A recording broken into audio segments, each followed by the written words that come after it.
பாதுகாப்பு என கூறி வீடுகளிலும் சாலைகளிலும் பொருத்தப்படும் சிசிடிவி கேமராக்கள் மூலம் அரசே நம்முடைய அந்தரங்கத்தை உளவு பார்க்க முடியுமா? நம்முடைய அங்க அடையாளங்களை கள்ளச்சந்தையில் விற்க முடியுமா? சீனாவில் வசித்தால் இது எல்லாம் சாத்தியம்தான். சீன நகரமான ஷென்ஜன் முழுவதும் சிசிடிவி கேமராக்கள் தான். சீனாவில் தீவிர கண்காணிப்பில் இருக்கும் ஷென்ஜன் நகரத்தில் மட்டும் 57 லட்சத்திற்கும் அதிகமான சிசிடிவி கேமராக்கள் பொருத்தப்பட்டுள்ளதாக மதிப்பிடப்பட்டுள்ளது. இவை அனைத்தும் ஃபேஷியல் ரெகக்னிஷன் தொழில்நுட்பத்தை கொண்டிருக்கின்றன.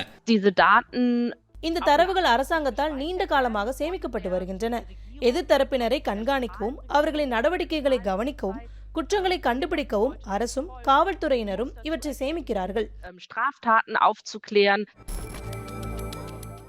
அரசு எவ்வளவு தனிப்பட்ட தரவுகளை சேகரிக்கிறதோ அவ்வளவு எளிதாக தனிநபர்களை அடையாளம் காண முடிகிறது.